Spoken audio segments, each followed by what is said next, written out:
Welcome to the Grid League podcast, where we tell the stories of the players and teams in the Florida Grid League.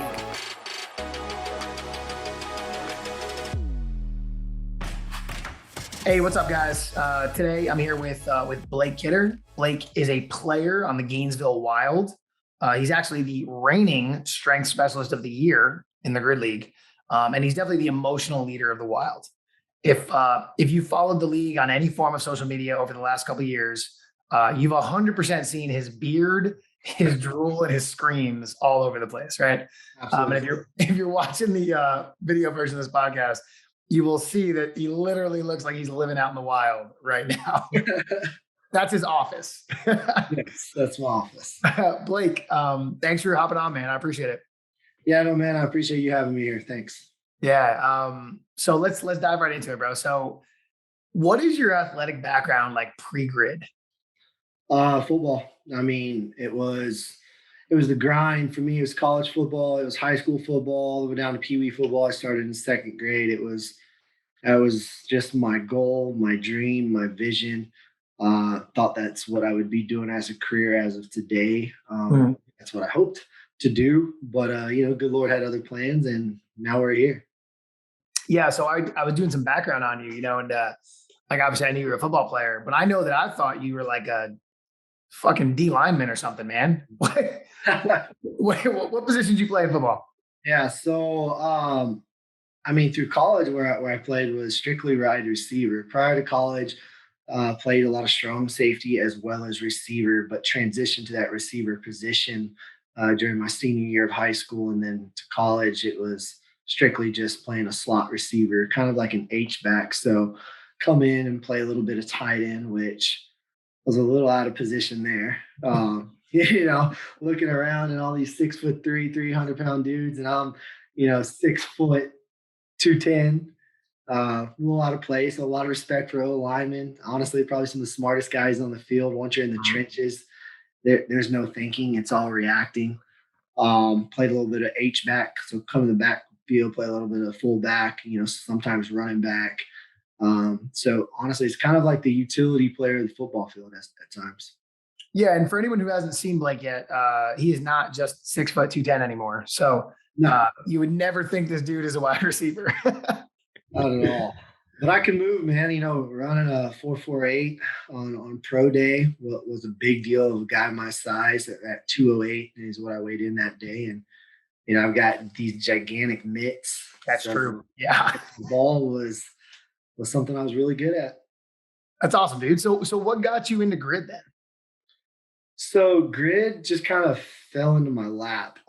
After college, kind of got into some other things. I'm one of those guys that if you sat down and just had a beer with me at a bar, you'd be like, this guy is full of shit. He said he's done everything. But in reality, I've done a lot of shit. Yeah. So college football, after college football, got into boxing and MMA, fought Golden Gloves here in Texas in like 2010. After that, got into bodybuilding and put on a lot of mass and got up to 240 pounds in the off season. Walk on stage at 206 at like 4% body fat. I just shredded. And dude, I got bored. I'm like, well, what am I doing here? Went on a hunt, actually, is what kind of flipped the script for me. And we were hunting mule deer, and I shot a mule deer at the bottom of this canyon. And then I had to pack the thing out. And I'm walking around at 235, 240, and I can't catch my breath. And I remember getting to the truck, and I looked at my buddy, and I was like, dude, I'm not an athlete anymore. And it dawned on me, I'm like, nothing against bodybuilders, but, it takes a lot of dedication and effort to do what they do. And because I did it, it was something I was very proud of because it took so much discipline. But at the end of the day, I'm like, man, I used to be fast. I could run. I was explosive. I'm like, I got to get back to that. And so kind of started looking into doing something different, started training, and CrossFit came across. And a friend of mine, she was like, hey, come try this. You'd be really good at it. And I remember I went to the gym, and like one of the first workouts we ever did was like a barbell and some snatching. And I'm like, oh, I'm going to crush this. This is lightweight. humble pie, bro, just serving on the Famous, side. famous last words right there, bro. Dude, I mean, just I was like, all right, all right. And so people was like, why CrossFit? And I was like, because I'm not good at it. And still to this day, I'm always I'm challenged by CrossFit day in and day out. And I did it because I wasn't good at it. And so years go on, a couple years into it. There was a Texas Grid League here for a little bit, and some of my friends that I competed with the regionals were on that team. And then I just fell into the NPGL, and I watched and streamed every match they had on NBC Sports, and I was like, man, I can do this. This is my jam. And put up a rookie score one year. It was one of the highest scores, honestly, from what I've been told. It was at 84 was my grid score.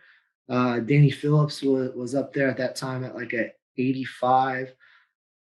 So for a young strength athlete, that was impressive, and I was super happy with it. And I was talking to the San Francisco Fire. Well, very next season, kind of just went away. So kind of just stepped back and just focused on CrossFit. And then I was on Instagram and FGL popped up, and I was like, hey, I know what this is.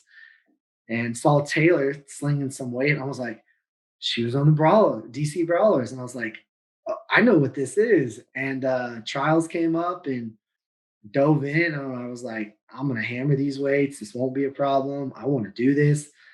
And Adam was smart. I mean, he got me at a very vulnerable time. Like the very first video, it was like, boom, got a message. Hey, you want to play for the Wild? I had no clue who the Wild was. Had no clue who Adam was. I'm like, yo, dude, I'm in. Let's do this.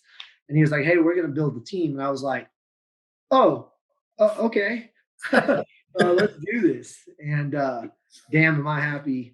I'm happy I did it. I know Taylor was probably about 3 days behind. And then she messaged me, and I was like, oh man, I could have played for Taylor.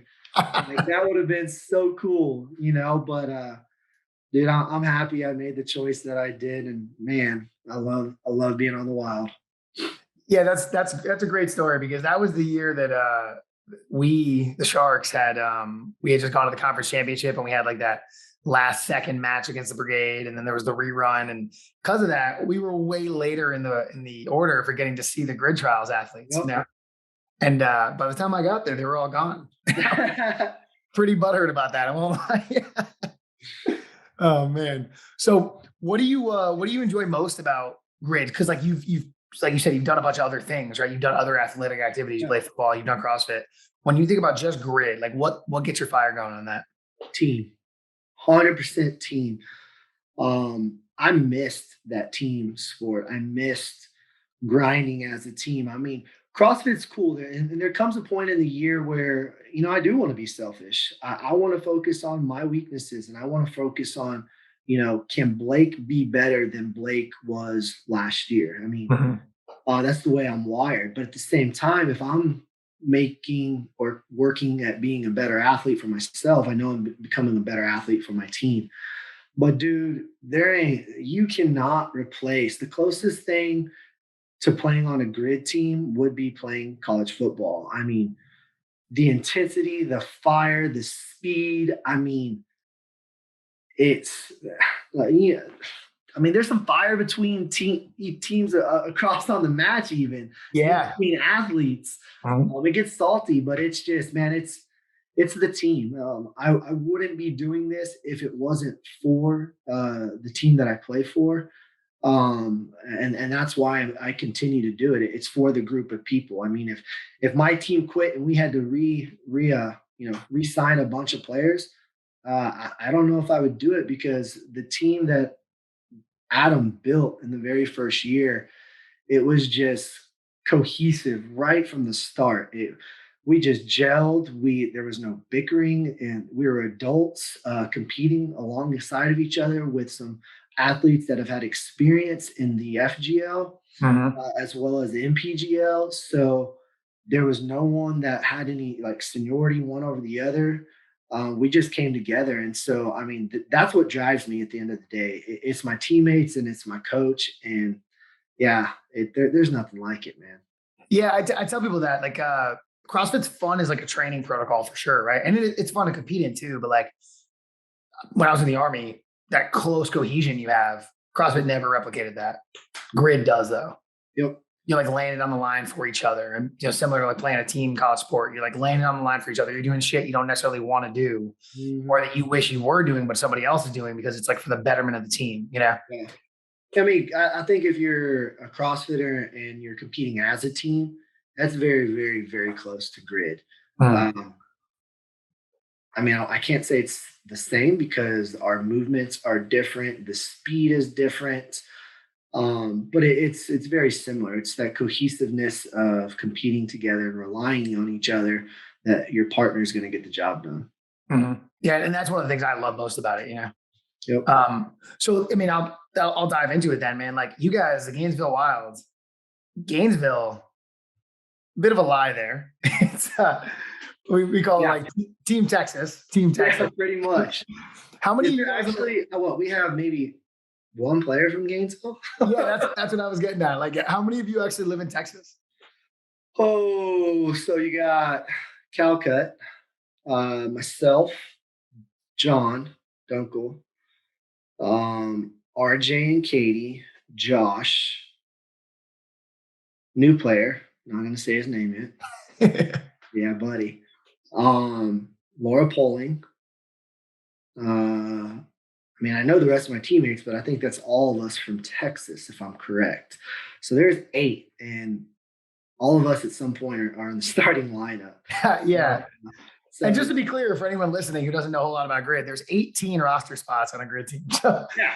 That means 8 of them are coming in from Texas every match. Oh, and actually there's gonna be a total of 8, 9, 10 of us from Texas this year. Oh my gosh.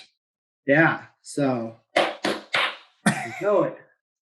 So I think you guys have a really interesting dynamic, right? Where like not only are so many of you guys from out of state, but so many of you guys who are out of state are actually kind of close to each other. Like I know Texas is a huge state, but I mean, you guys aren't necessarily a plane flight away. Like it's realistic to meet up with each other, Yeah, but we don't. No, we don't, man. I mean, we'll get together and have a training camp prior to the season. But like I said, we're all adults. We have jobs. Some of us run gyms.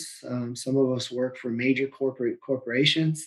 And honestly, we're actually pretty far apart. If you go out to Calcut out in East Texas, she's 6.5 hours away from me. Oh, wow.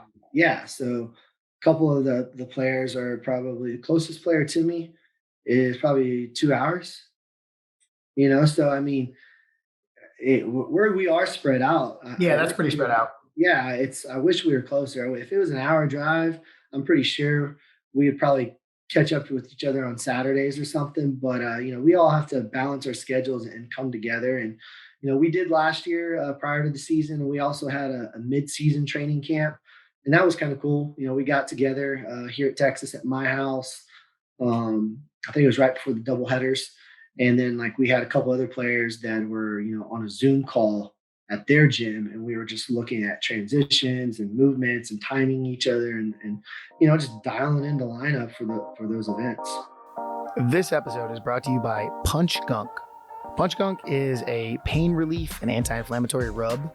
You put it on your muscles, your joints. You're going to feel a whole lot better if you use it. I know that a couple weeks ago, my back was killing me from a deadlift workout. Couldn't bend over without strong discomfort. One of the players convinced me to use some, rubbed it on my back. About 15 minutes later, I was doing muscle ups and snatches with no pain at all. I absolutely could not believe it, but it's true. They're a supporter of the podcast now. If you want to try it out, go to punchgunk.com. Use code SHARKS10. You'll get a discount. This stuff is amazing. It's all over my gym now. The Southwest Florida Sharks and the Florida Grid League use it. Big supporter of it now. Check it out at punchgunk.com. Use code SHARKS10 for a discount. Oh, that's awesome. That would explain why you guys kicked our ass in that first match in the doubleheader. I don't appreciate that.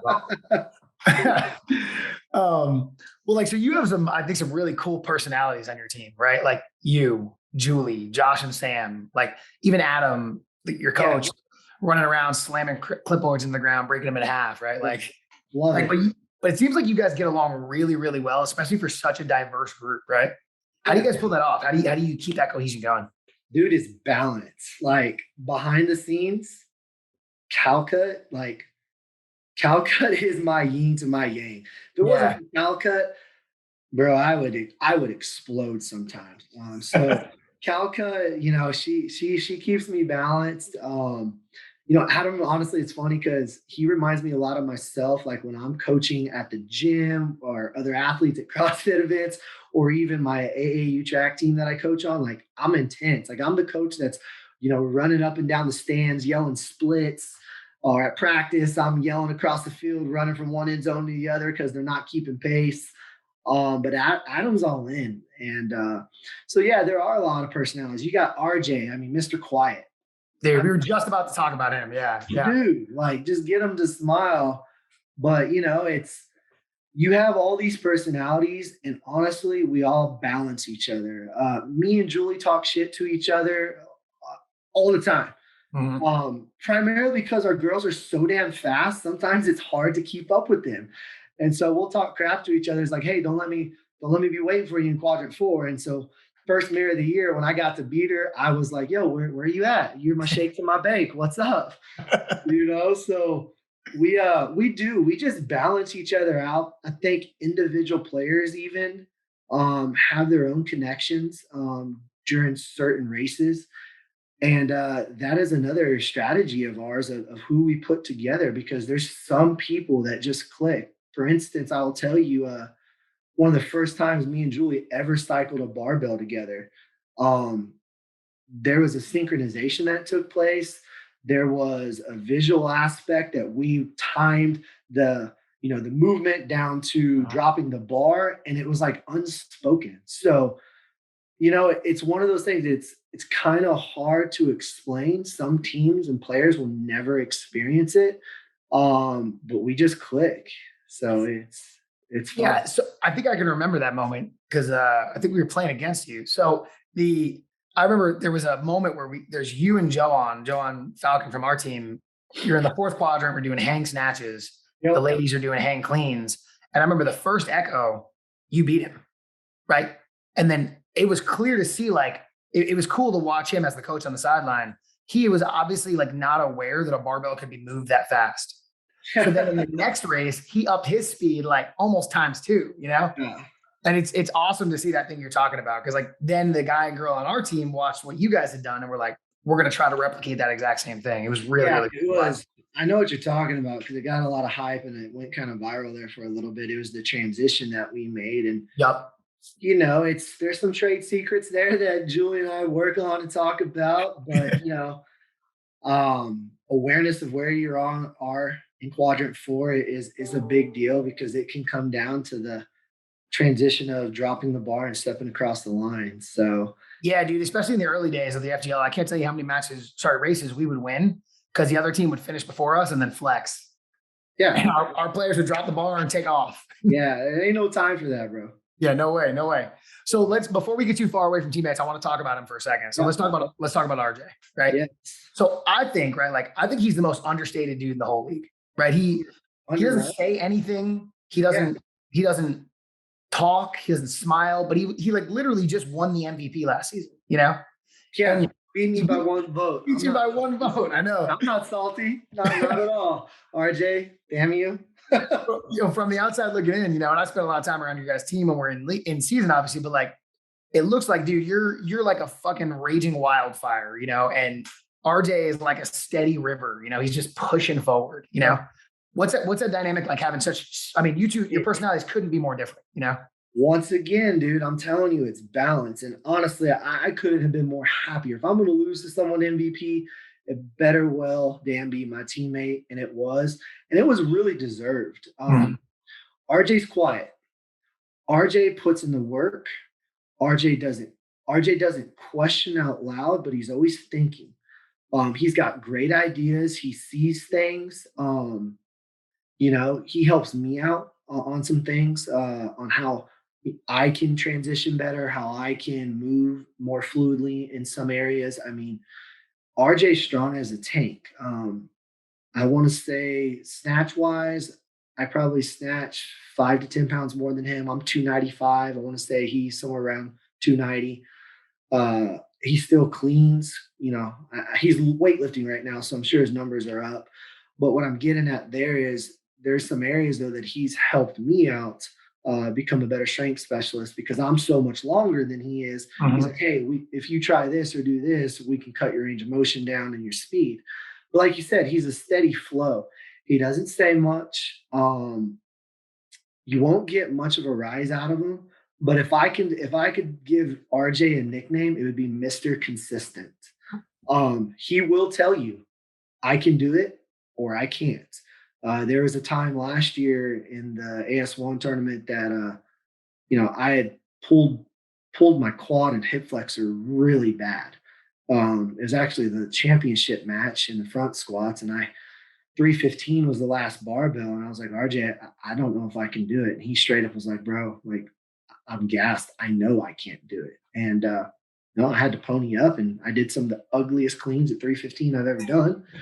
But at the end of the day, I mean, RJ's consistent. I mean, he's the MVP for the reason.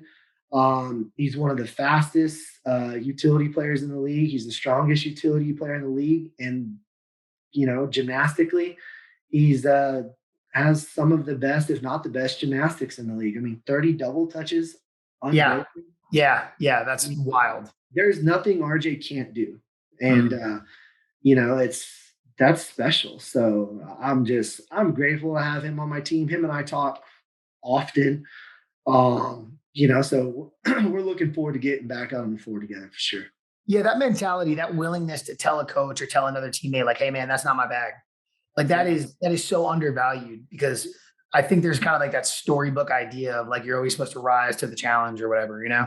Yeah, And, no, not in this sport. And I think um, that sets my team apart. And I think Adam kind of made that a written law right from the get go. Is like, guys, we aren't here for egos. We're here to be a team. And at the end of the day, if you can't do it or someone is faster, well, we got to go that direction. And you need to be vocal about it because in reality, when you look at our team, look at let's RJ again. I mean, there's certain matches and races RJ could fill in for a strength specialist.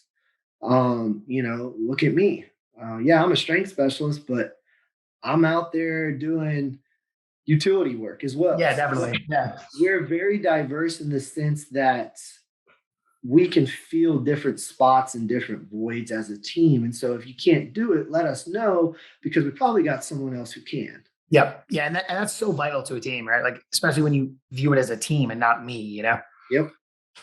Now, how does your training look differently now that you're like, you take grid very seriously, right? Yeah. Beforehand, you were probably predominantly CrossFit, right? Yep.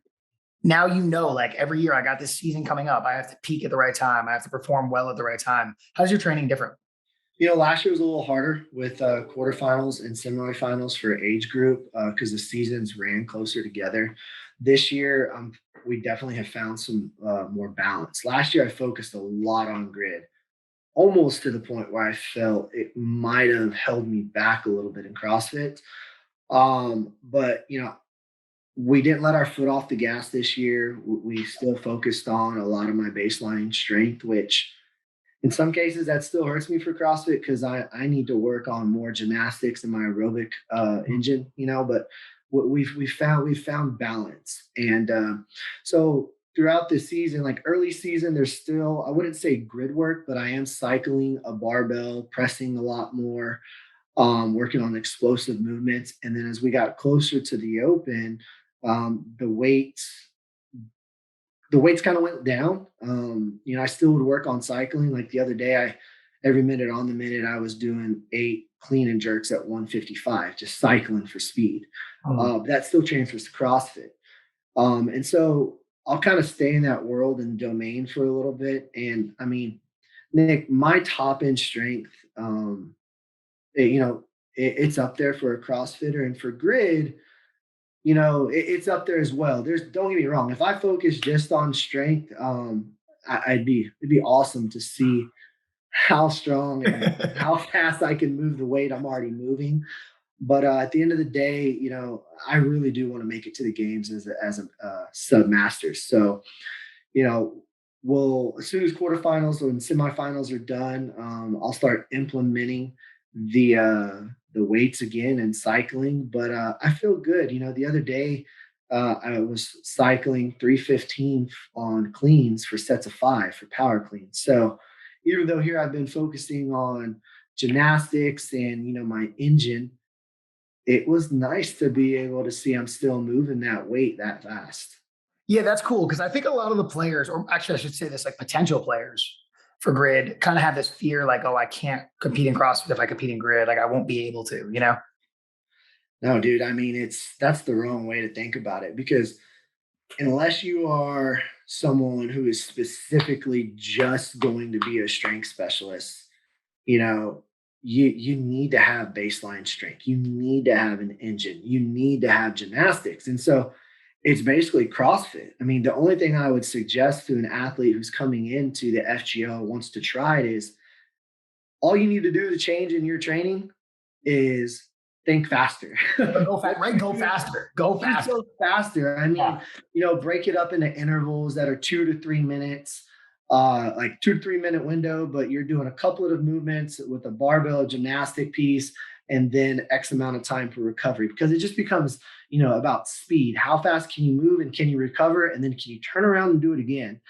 And so like, dude, the other day, Adam, good night. It's the first time we've done some assault bike sprints in probably 8 weeks. And I'm very strong on the bike. And I like to push myself on the bike.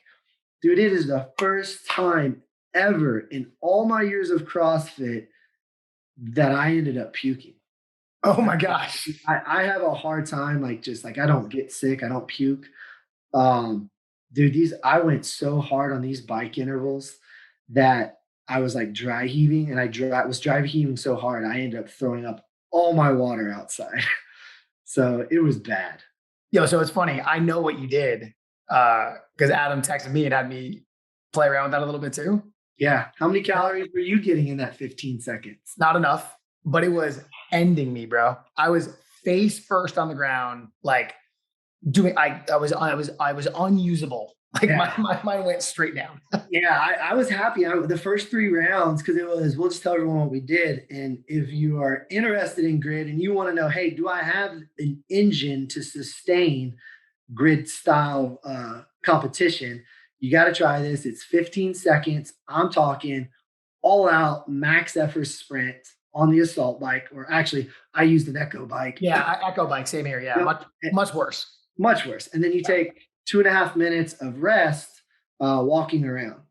And I went 20 calories, 18 calories, 17 calories, 16 calories. But to hold almost 20 calories for 3 rounds, I was like, heck yeah, man. But dude, that last round took my soul. I won't surprise anybody here. Mine was much less than that. All right. So when you came onto the scene, because you started at the As One tournament, right? Yep.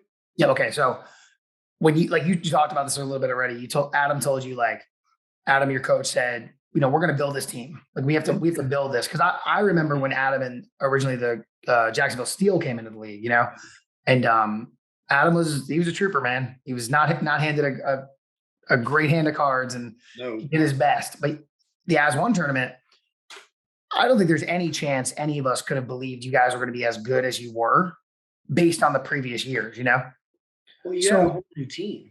You had a whole new team, exactly. And then these last 2 years, like, I mean, because before you were in the league, the Wild were the worst team by far. Yeah, the Steel, they weren't the Wild, not the same team. Oh, I'm sorry, you're right. Like that team, though, right, was the worst team.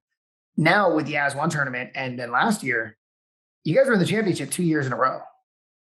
Yeah, you're right. I didn't. Yeah, you're right. Like that's impressive. I mean, I've been here the whole time. We've never been in the championship. That's impressive. Yeah. What's it been like growing that team, especially like watching how the other players and teams viewed you guys? Oh man, that's a double-edged sword right there. In some cases, you know, I really don't pay attention how other people may or other teams viewed us. We showed up to get the job done, and that's what we were there for. Um, for a lot of us, it's recreational, but honestly, for most of us on the Wild, it wasn't just there to have fun. We were there to freaking win. Mhm. It's the AS1 tournament. I want to say we surprised ourselves.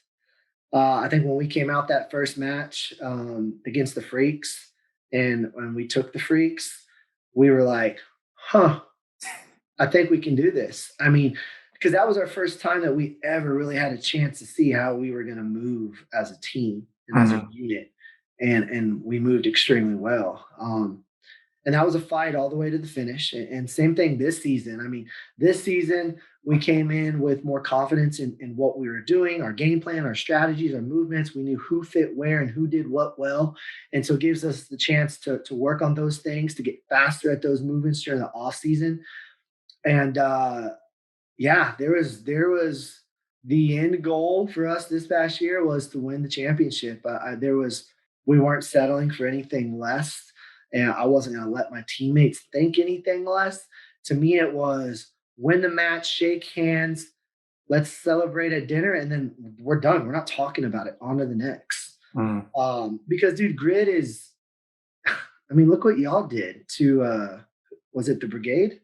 Yeah. Yeah, I mean, Nick, yeah, y'all were the underdog in that match. We were fully aware of that. Yeah. Yeah, I mean, bro, but it's grid. I don't care how good you think you are as a player or how good you think your team is. It's grid. Shit can happen. I mean, it's like watching college football on a Saturday afternoon, bro. Right. Right. You get a little emotion, you get a little energy and momentum, and the script can flip quick because the points are so tight. No Mhm. one ever really just runs away with the match. That's the thing, right? There are so few blowouts in grid, right? There's Yeah.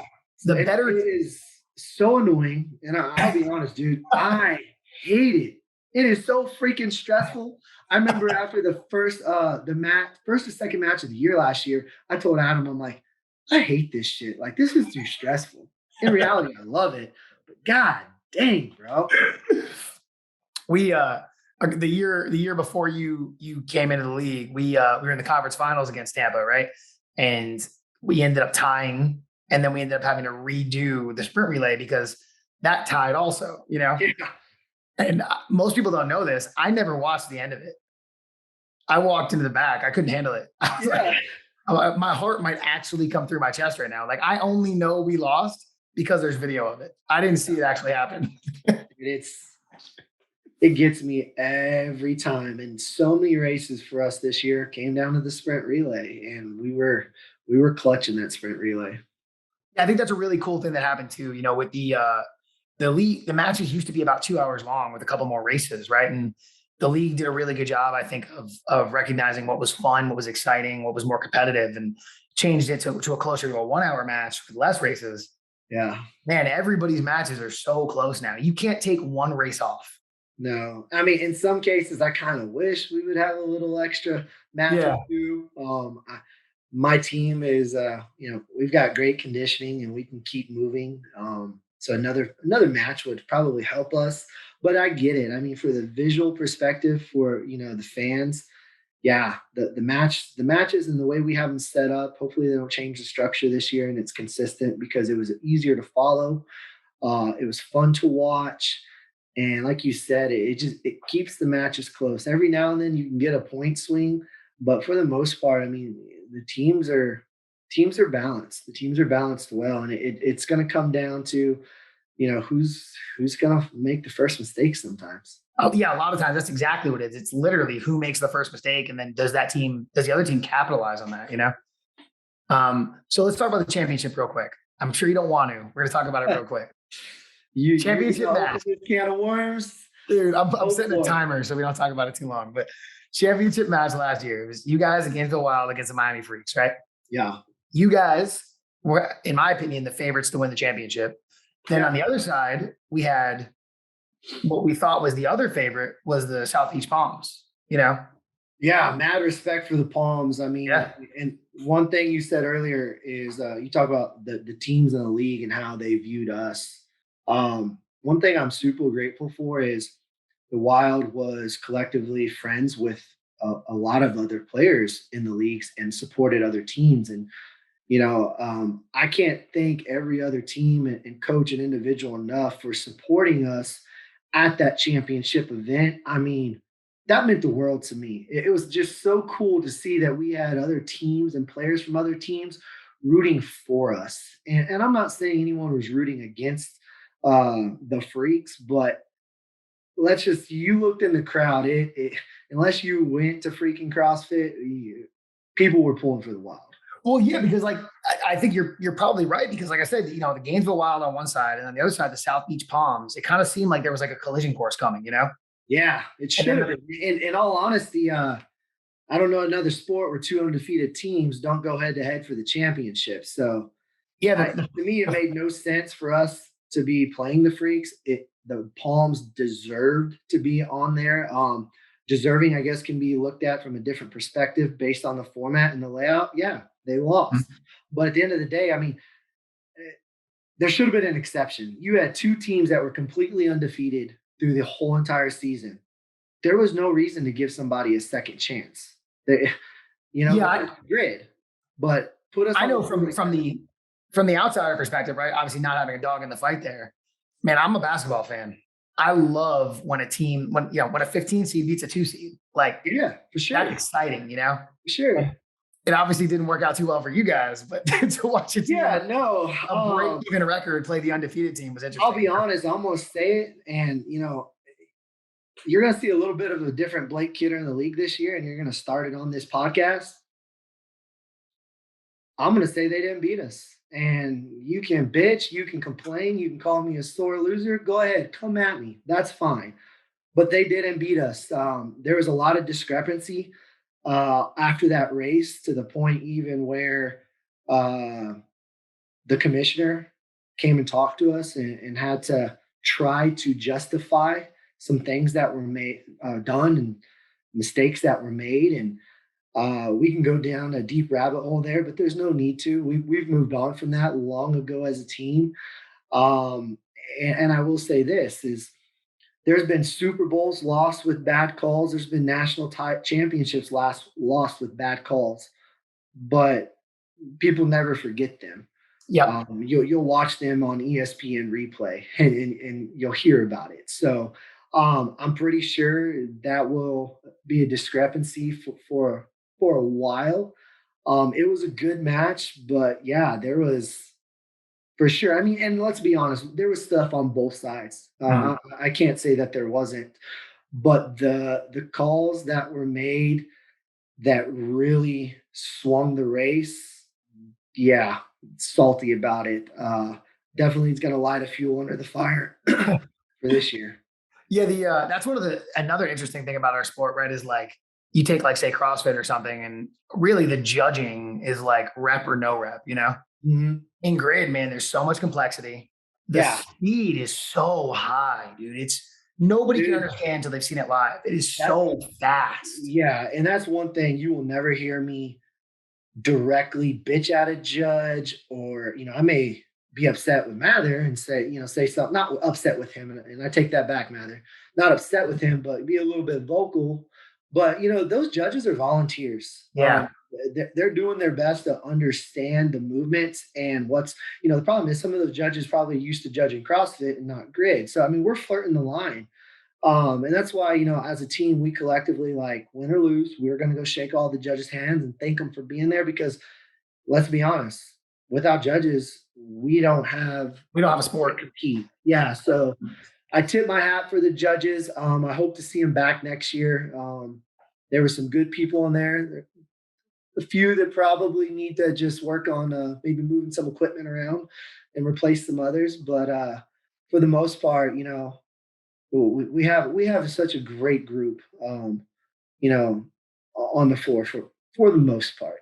Yeah, I agree with that. Don't worry. There's video of me getting mad at refs too, but like, we got to recognize, man, they're working their asses off too, and we're not making it easy for them. We are definitely not making it easy for them, No, exactly. So I talked to some of the other players on your team, and I got some information that I need to ask about. So your first partner forward race ever. It was snatches and box jump overs, right? That's my jam, bro. Yeah, something happened at the end of that. What happened? I was seeing Tweety birds, dude. I so I get jacked up. Like, and I've got goosebumps right now thinking about it, dude. Um, there is nothing like being first on the floor for partner forward and just any match. That first one, it's like the football game on the kickoff. I was fired up. It was my debut as an athlete, debut as for the Wild. I'm like, we are not fucking losing this match or this race. And I just we were we were slightly behind, and I remember watching Joe over there from the Freaks, and I think he might have had a half a rep, 1 rep lead on me, and I caught him on the snatches, and our female goes on the snatches, and we got a little behind. And I remember Adam grabbing me on the shoulder, and he goes, "You got to clear this box." And if you watch that footage, like, I'm very black and white. So when you say clear that box, I'm thinking, all right, you got to jump over it. You can't touch it.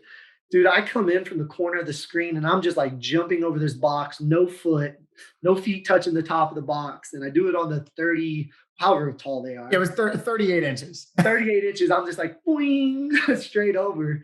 And we win. But my adrenaline was so high. We go back to get ready to start the mirror, which I roll 2 quadrants in the mirror, and I grab Adam. I'm like, yo, I can't see straight. Like, I'm about to pass out. My adrenaline was so high. He was like, sit down, breathe, water, sugar, something. And I think we ended up having to have someone come in and help in a quadrant. Luckily, we had someone to help us because I was too hype. And so this next year, here we are again, dumbbell thrusters and cleans. And it was a little bit of a joke. It was like, hey, Blake, let's not pass out after this one, okay? And I was like, all right, I'm good. So yeah, that was an experience. I ain't gonna lie. Yeah, man, you get amped up. I know the league loves to play this video. You're not even in the match. It's us versus Tampa. Yeah. I run down with those farmer carries. I win the race. The first person that runs up to me is you.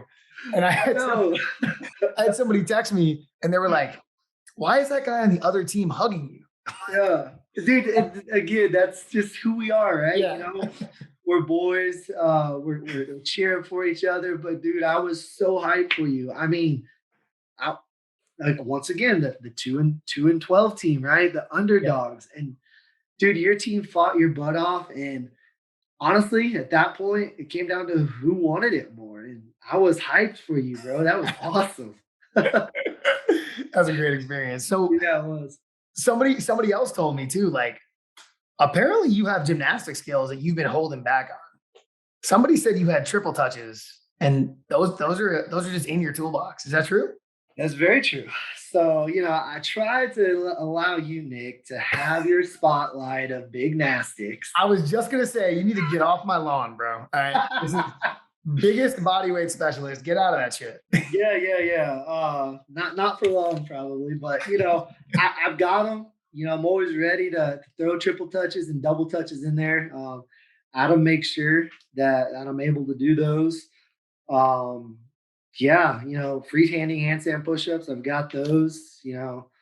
Butterfly ring muscle ups are not far away. So yeah, just you never know. I mean, if something happens, I want to make sure that there's not a hole in our team, and that if we got to finish a race, or if I have to get it done, I can. I mean, so and why not? Right? It's fun. Why not? It's fun. I mean, it's like a party trick to be 225 pounds and get up there and do triple touches, and then go power clean 350 and walk away. I got half that. Don't worry about it. There you go. One of my favorite things is always getting on the rig, doing some double or triple touches, and then having the player from the other team come up to me and be like, I couldn't do anything because you were shaking the whole rig. Dude, right? That's how I felt. We were doing toast bar against the brigade, and you got me, Ricky, Cable, and then the little guys. But dude, that rig was like, walk. I was like, well, we got some big boys on here right now. So outside of grid, right? Obviously, right behind you, there's some pretty clear indications, right? What kind of stuff are you into? Dude, I mean, more than anything, it's my family.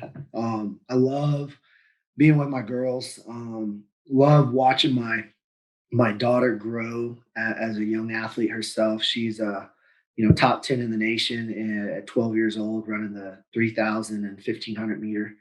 Yeah, dude, she just broke a PR mile, ran a 5:51. I mean, the kid can fly. She's 12 years old. 12 years old, bro. I can't keep up with her anymore. Holy hell. So I love coaching.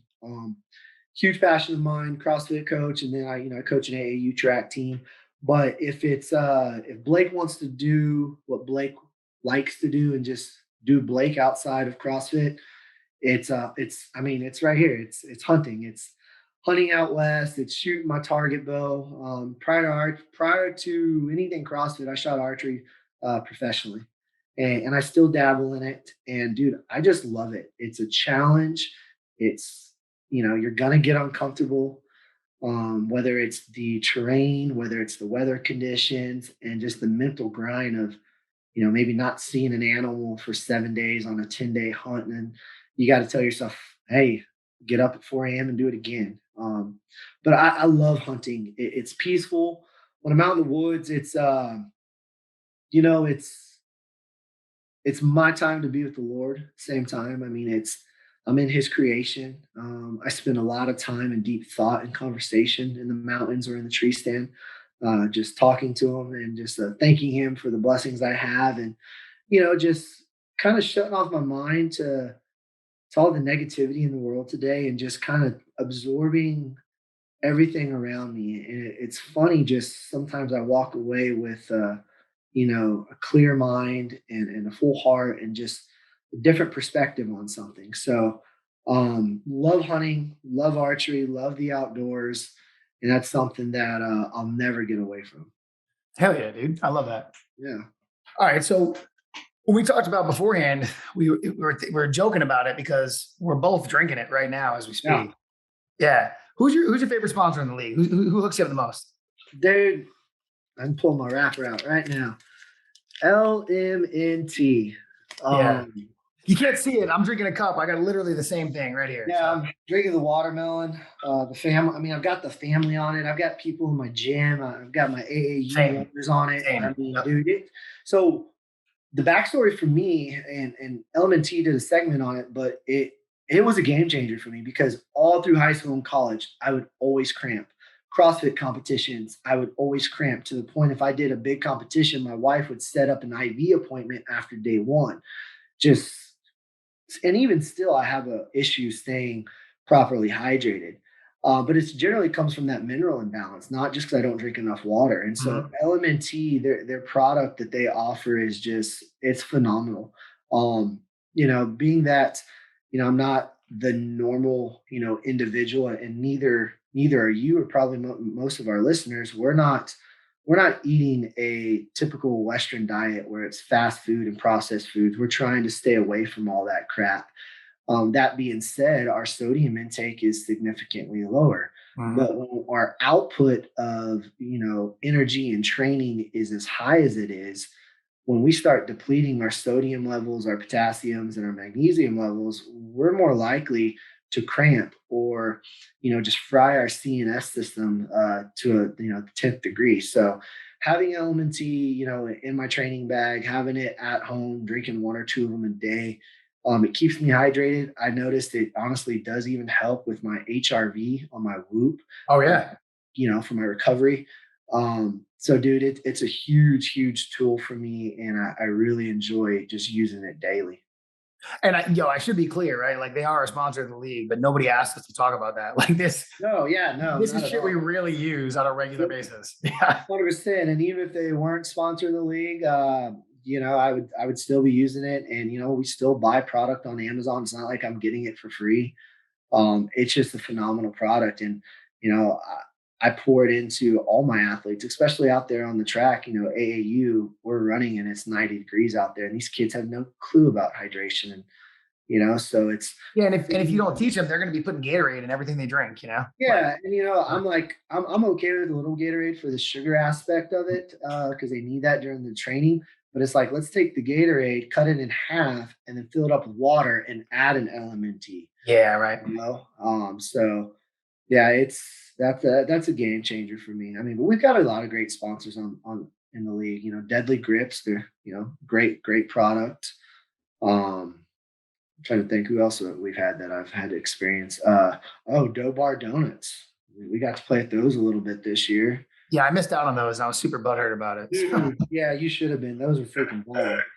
So, but yeah, man. LMNT though, that's a staple for me. Okay, so we're coming up to the end of this. Important question. Expectations for next year, man, for you, now for Blake, and then also for the Wild. What are you guys thinking? Fuck around and find out. That's it, dude. Fuck around and find out. I told you're going to see a different Blake Kidder on that floor. To be honest, you're probably going to see a different Wild on the floor. We have a mindset of all or nothing. I think for a few of us, this is our last run for the championship, and that's my mindset. My goal is to get us back to the championship. And when I say get us, that's my goal. That's my team's goal. I'm not going to do that by myself. I think we're training harder than we have. I've noticed some of my other teammates that have started tapping into grid style training earlier in the season than they did last year, the years past. A couple new add-ons to our team that are going to be a significant impact. So it's, we're not salty, okay, about the championship, but we're sure the hell not fucking happy. So we're here to make a point. And I mean, there's a reason we were in the championship 2 years in a row. And we should have been the champion in 2021. So we're going to make sure that this year that it's clear, who we are as a team. And, that's great. If it happens, it's going to be freaking fantastic. And if we get beat by another team, then I'm going to tell you that team worked their ass off and executed a perfect match to beat us. And, respect if that happens. But it's not going to be an easy task. I mean, so, we're going to come out guns blazing. We've got one goal. And that's to get to the championship. So, there's going to be a different swag to the team this year for sure. All right. Well, I hope that's wrong. So, dude, thank you so much for doing this, Blake. It's been awesome. If people want to find you, as a coach, sponsor you, if they want to find you as an archery person, like anything, how would they get a hold of you? Man, the easiest way is to get a hold of me on my Instagram page. It's KidderFit, Kidder_fit is my IG handle. And I may be a fierce dude. My daughter says I may act like a bear and talk like a bear, but I'm nothing but a big teddy bear. And that's really the truth, man. I'm a big teddy bear. I'm out here to help anybody and everybody and support everyone. I just got to flip that switch when I get on the grid and turn into somebody else, like Jekyll and Hyde. But I'm open to talk to anybody about anything. They've got questions on how to, get into the sport of grid, nutrition, or like you said, archery. Hit me up, shoot me over a message. I'd love to talk to you and help you out. So, I mean, that's what we're here to do. Awesome, dude. I'll see you in a couple months. I'm looking forward to grabbing a drink after our match. Absolutely, bro. All right, man. I'll talk to you soon. Thanks for hanging out with us. If you want to find out more about the Grid League, you can find us on social media at FL Grid League or on the internet at www.thefgl.com. If you want to find me, you can find me on Instagram at Nick Habich. See you soon.